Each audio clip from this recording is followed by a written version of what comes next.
Дорогие друзья, всем привет с берегов Средиземного моря. Я рад, что вы зашли на канал Food Court. И в этом видео сегодня я хочу поделиться с вами рецептом приготовления колбасок для гриля. Bratwurst – это классические немецкие белые колбаски. Я их обнаружил на полках одного из супермаркетов на острове. Я давно знал об этих колбасках.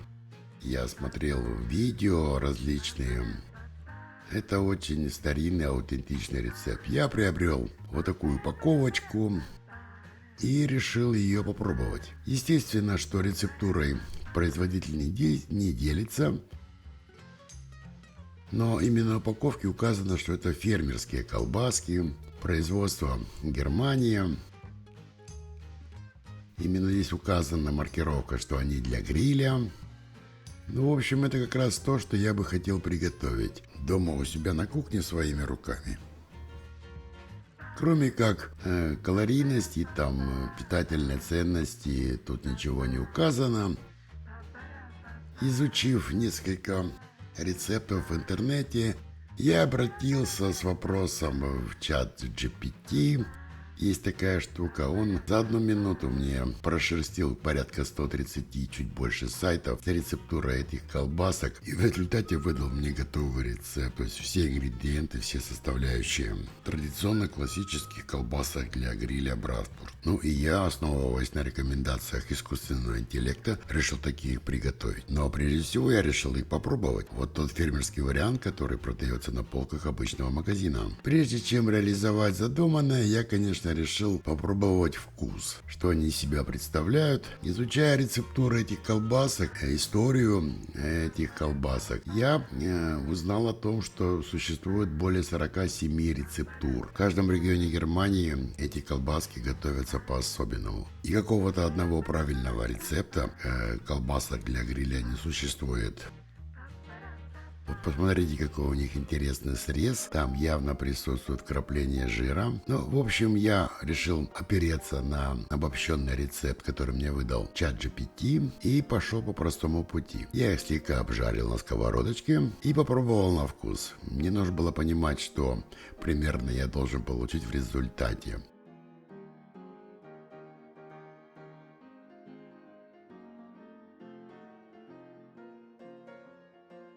Нет, ну что я хочу вам сказать. Это, конечно, реально вкусные колбаски. Вот их невозможно спутать. При обжарке жир чуть-чуть расплавился, они стали такие сочные. Все, что жирное, это, конечно, вкусно.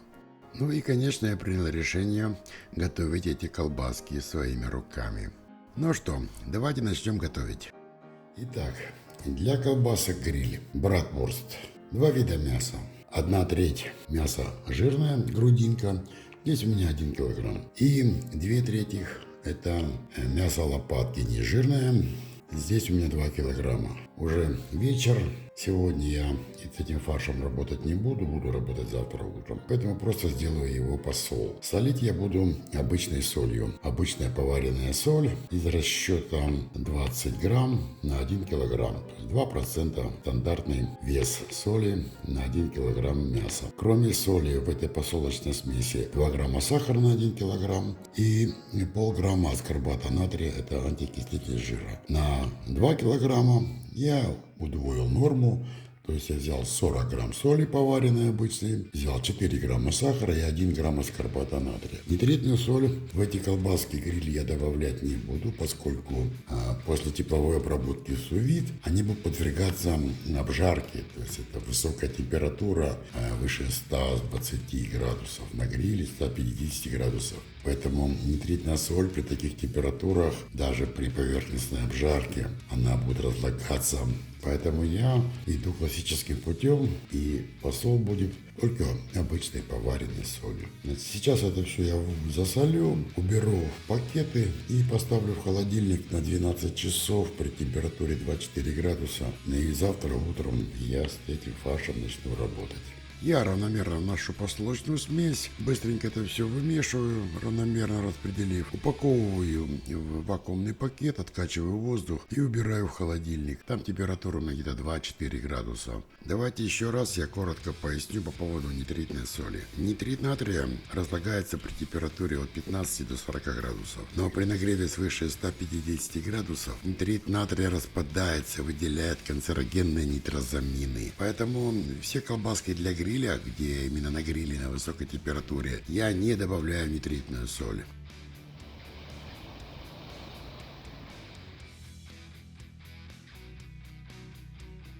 Это мясо грудинка подморожено после посола. Это 14 часов она солилась, и еще она у меня часа полтора подмораживалась. Очень важно пропускать фарш через мясорубку подмороженный. Решетка с диаметром отверстия 5 мм. Ну и перемалывать подмороженное жирное сырье позволяет получить более четкую структуру фарша. То есть рисунок будет четкий и не размазанный. Ну и кроме того, низкая температура фарша подмороженного позволяет предотвратить перегрев фарша на всех этапах его составления. Это мясо тоже подморожено. И теперь тоже на решетке 5 миллиметров.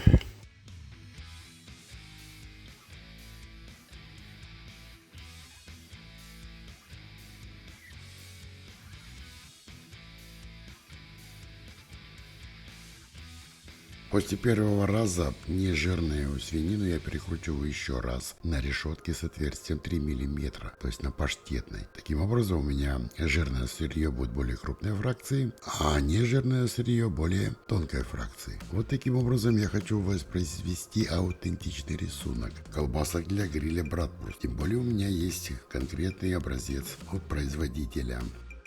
Итак, друзья, пока мясо после мясорубки подмораживается, чуть-чуть охлаждается, потому что в ходе переработки на мясорубке оно нагревается. Температура — это очень важно. Я хочу подробнее поговорить сегодня о специях. Именно в этом рецепте специи имеют ключевое значение. Судя по информации из интернета, братвурстских сосисок порядка 40 с лишним видов. В каждом регионе Германии делают их по-своему. Перебрав несколько рецептов, наверное, 5 или 7, я вообще и вот такой набор специй я вам сегодня хочу показать. То, что я собрал, исходя из того, чтобы получить более-менее аутентичный вкус. Те братвурские сосиски, что я покупаю в магазине, они не имеют на упаковке состава специй.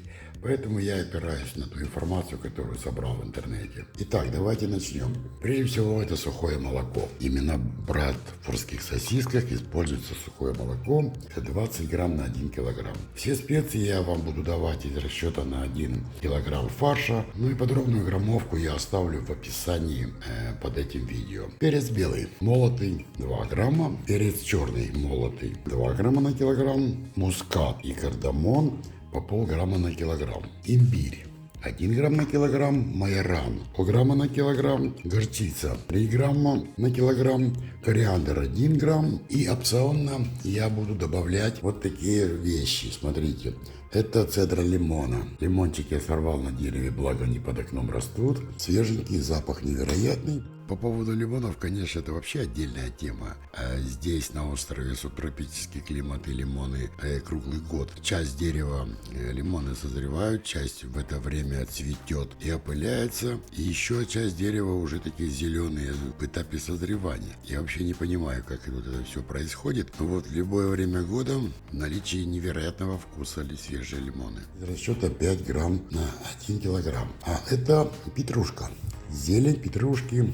Свежая, сочная, прямо такая вот зеленая. Также из расчета 5 грамм на 1 килограмм. Ну и для удержания влаги опционно я буду использовать пищевой фосфат из расчета 3 грамма на килограмм фарша. Поскольку я буду добавлять 15% ледяной воды при вымешивании фарша, я думаю, что фосфат пищевой мне не помешает. Если вы уверены в качестве своего мяса, сырья, вы можете не добавлять пищевой фосфат. Я встречал продажи в магазине фермерские колбаски для гриля, именно торговой марки Братвурст, которые содержат в себе зелень, ее прямо вот видно. Поэтому я буду пробовать и поделюсь с вами результатом, что на вкус лучше подойдет.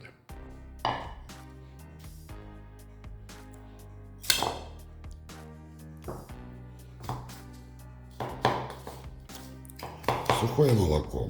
Теперь я сюда вмешаю фосфат. И здесь я все вместе, все специи, сделаю такую смесь. Горчица сухая не часто встречается. Вот именно майоран, кардамон и горчица — это чисто немецкие вкусы. Именно вкусы немецких сосисек для гриля.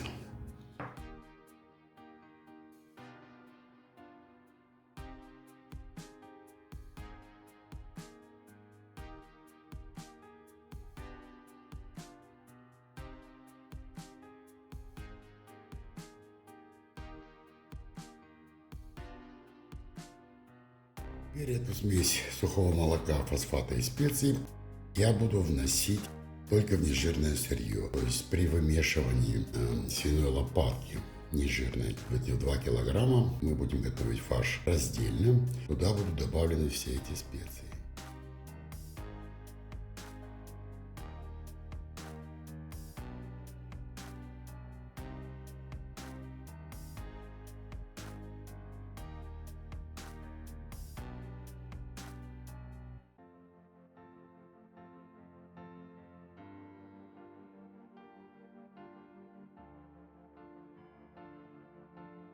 Фарш переместил в чашу планетарного миксера. У меня 5-литровый, обычный тестомес. Вот такой планетарной насадкой я буду вымешивать фарш. И ледяная вода, вот тут лед. На вес 3 килограмма фарша я буду добавлять 15% воды. Здесь у меня 450 миллилитров.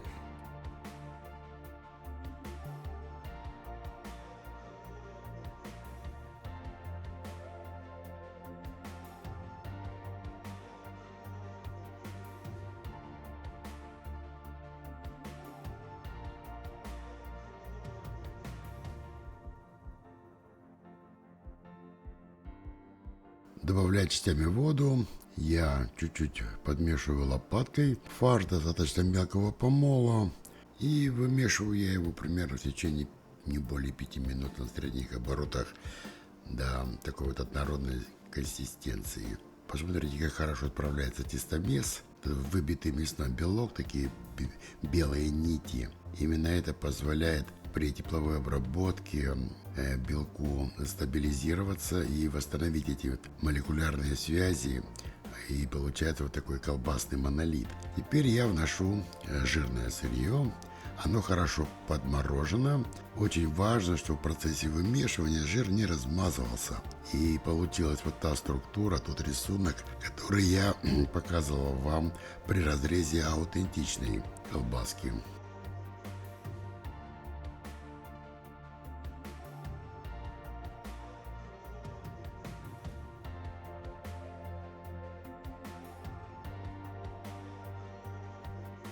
Ну и теперь на завершающем этапе необходимо нам небольших таких щадящих оборотах аккуратно смешать жирное и нежирное сырье.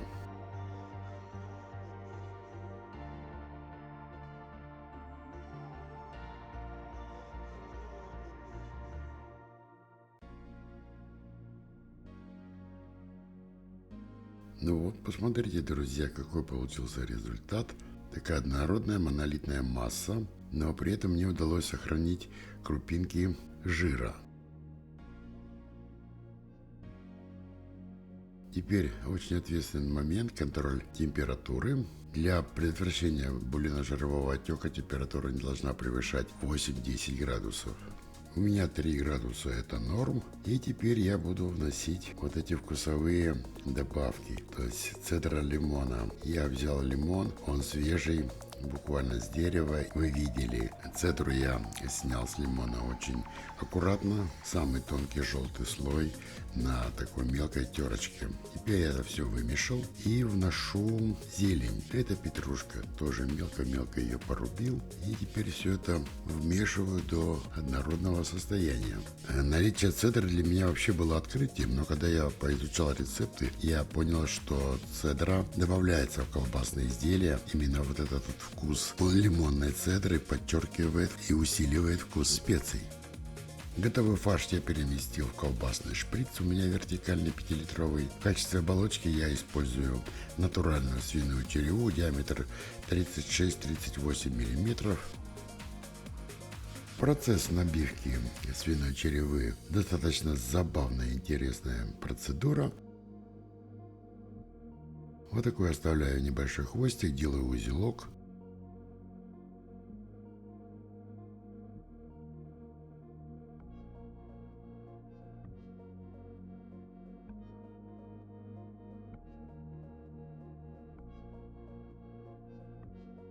И вот таким легким движением руки на свет рождаются домашние колбаски для гриля Bratwurst. Набиваю я не очень плотно, поскольку уплотнение я буду делать в процессе перевязки, но и при тепловой обработке, которую я даже буду проводить в вакууме по технологии sous-vide, будет создаваться дополнительное давление. Объем фарша будет увеличиваться.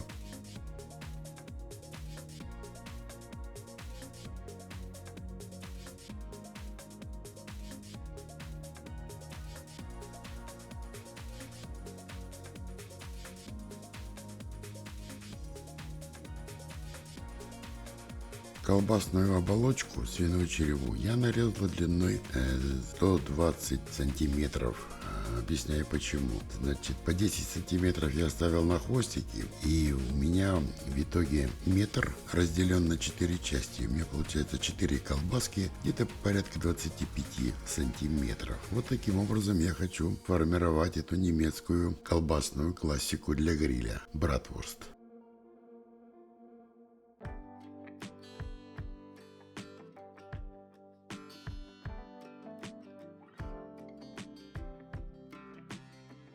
Ну, в общем-то, вот так. С помощью колбасного прицепа буквально за 30 минут я изготовил и произвел на свет вот такие колбаски для гриля. Интересно так прорисовывается, там зелень видно. Ну, вот такой один я сделал кусочек, такую вязочку. Ну, как в той песне «Наши руки не для скуки».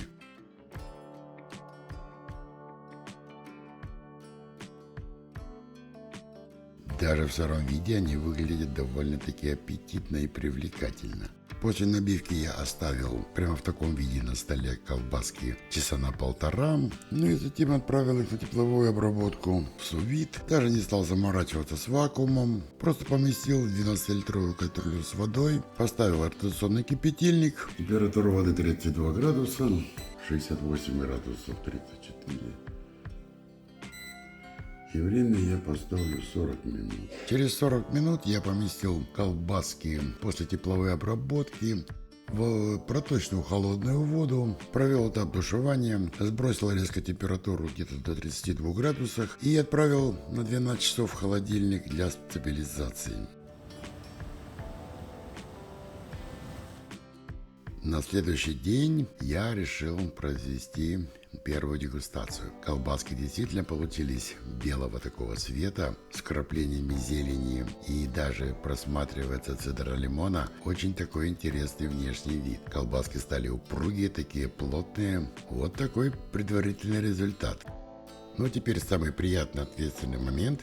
Нужно провести дегустацию. Погода сегодня какая-то не очень.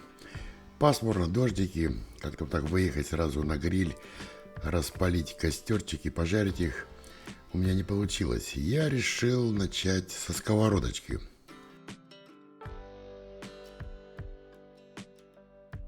Очень такая интересная консистенция. Ну вот, смотрите, друзья, у меня практически получилось воспроизвести тот аутентичный рисунок.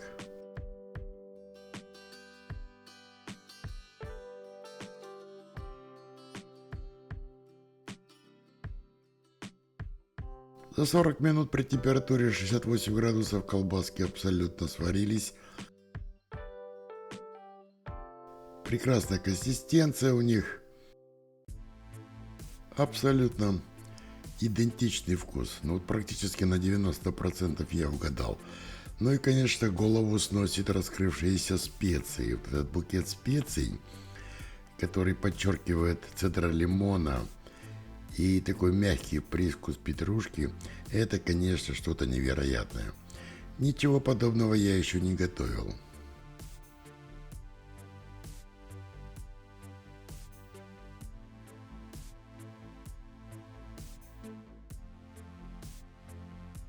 Вы только посмотрите на эту красоту. Так, ну сейчас, конечно, нужно их чуть-чуть подготовить. Разогреть сковородочку и слегка обжарить до румяной корочки. Хочу получить вот эту вот сочность.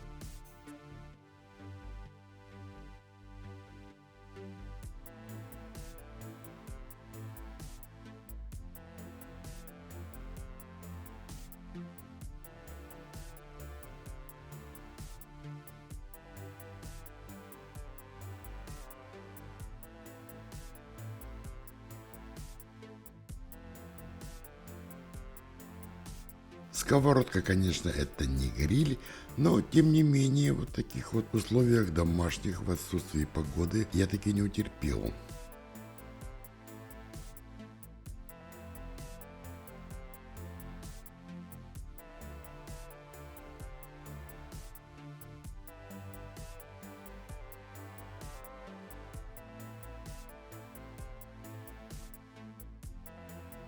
Так, друзья, ну что я вам хочу сказать? Это то, что вот это вот оно. Это просто невероятный вкус. Посмотрите, жирок расплавился, колбаски сочные. В горячем виде они просто невероятные на вкус. Да, немцы знают толк в колбасках для гриля. Вы посмотрите.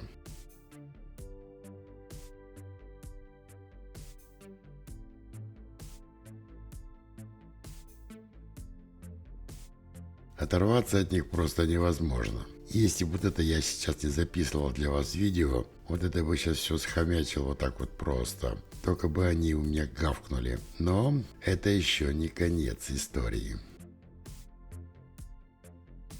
Досмотрите это видео до конца, и я покажу вам, как так я их поджарил на гриле. Вот так по-настоящему. Ну а сейчас короткая рекламная пауза. Друзья, на правах рекламы от спонсора моего канала, интернет-магазина Craft Store. Все, что вам необходимо для того, чтобы заниматься изготовлением домашних колбас, мясных деликатесов, все необходимые ингредиенты, специи, нитритная соль, оборудование, мясорубки, колбасные шприцы и огромный выбор всего, что вам потребуется для домашнего колбасирования, вы найдете на страницах интернет-магазина Craft Store. Я рекомендую вам перейти по ссылочке в описании под этим видео на странице интернет-магазина Craft Store и, сделав заказ, воспользоваться специальным промокодом. Введите слово Food Court при создании заказа, и вы получите 3% скидку, независимо от ассортимента либо объема покупки в этом интернет-магазине. Интернет-магазин Craft Store – это один из самых больших маркетплейсов товаров для домашнего крафта. Ну а теперь продолжение истории с колбасками для гриля Bratwurst. Вот в таком виде я завакуумировал эти колбаски для хранения. Я обычно так делаю колбасными изделиями, мясными деликатесами прекрасно в холодильнике хранятся в вакууме минимум 7 суток. Ну а при необходимости, если у меня какой-то есть запас, я их просто замораживаю. В заморозке в вакууме они хранятся 90 дней, и при щадящей разморозке просто они как свежие. Ну в общем, я их заморозил. Думал так на пару дней, а получилось на 6 недель.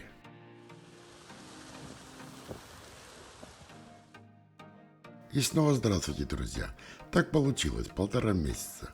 Ну вот просто было недосуг. Достал из морозилки колбаски, гриль, Bratwurst в вакууме.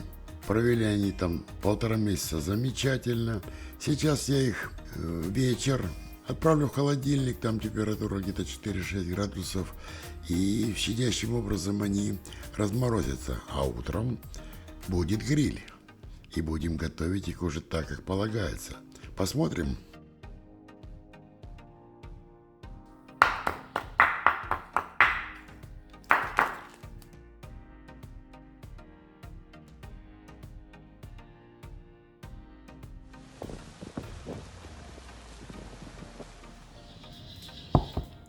На следующий день, где-то в районе обеда, я начал готовить. Ну как же гриль без овощей? Взял немножко сегодня утром на рынке свежие овощи. Это цукини.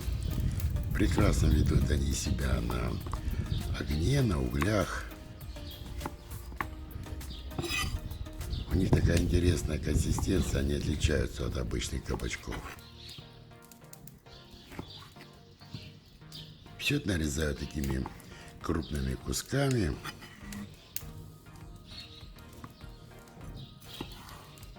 Красный сладкий перчик местный, тут такой прямо сочный, вот его режешь, аж брызги из него иногда.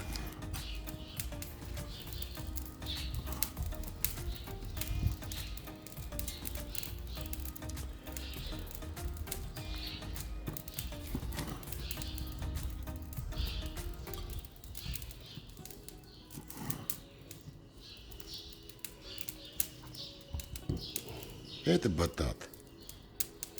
Тоже такое диковинное растение. Я тут с ним только познакомился. Оно такие жесткие, как репа. Вот когда-то, я помню, была такая у нас репа. Но это не репа, это сладкий картофель. Что-то вот аналогичное картофелю. Но такой у него розовый цвет и на вкус он сладковатый. Прекрасно ведет себя на гриле. Ну, это обычный репчатый лучок.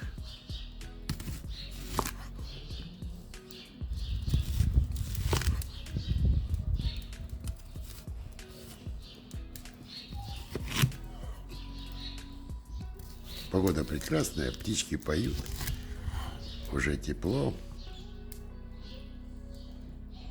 Скоро будет весна, будет жарко, а сейчас очень комфортная погода. Вот такой джентльменский набор. Несколько помидор. Запеченные помидоры дают такую кислинку.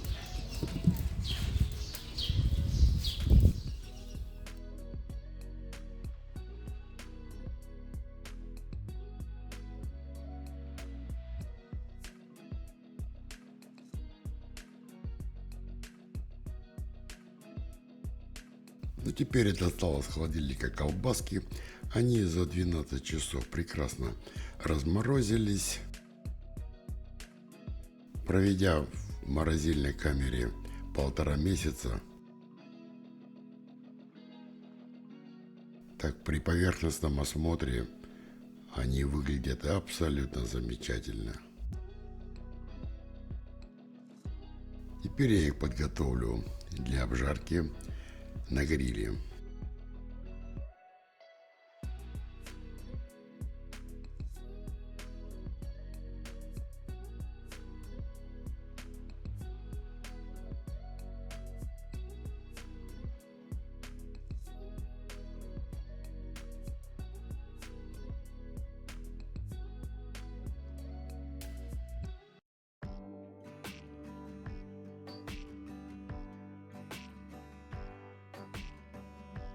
Ну вот как-то так.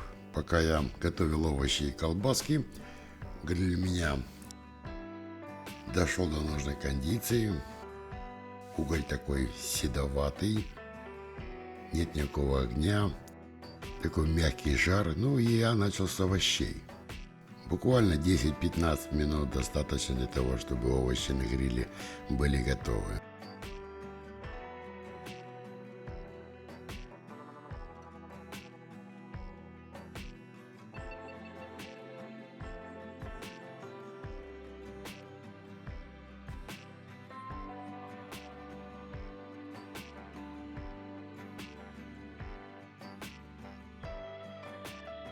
Итак, овощи готовы. Теперь колбаски. Сейчас я их быстренько обжарю с 2 сторон. Для вас это будет вообще в ускоренном режиме пару минут. У меня на это ушло минут, наверное, 7-10.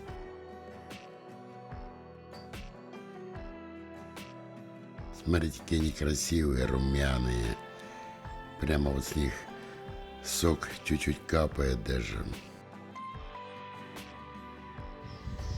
Ну что, дорогие друзья, можно подвести итог. Вот такой прекрасный натюрморт из запеченных овощей и колбасок гриль братвурст у меня получился.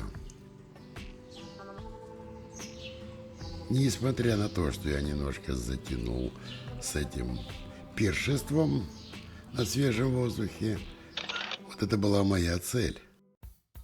Ну а теперь будем дегустировать. Традиционно немецкие колбаски для гриля подаются к пиву. Тут на острове есть прекрасная немецкая пивоварня, не буду делать рекламу. Они не спонсируют мой канал, пока еще. Но пиво действительно настоящее, немецкое, отменное. И теперь можно получить огромное удовольствие и наслаждение.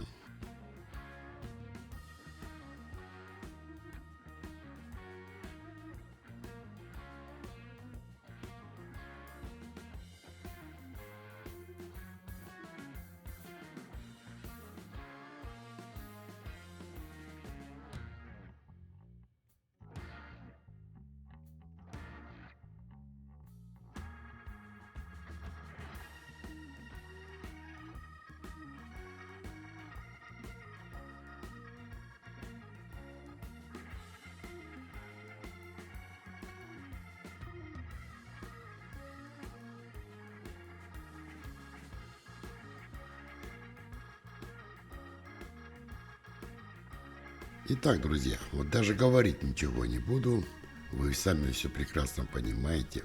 Мне удалось приготовить дома, на собственной кухне, вполне аутентичные колбаски для гриля братвурст. Это нереально вкусно.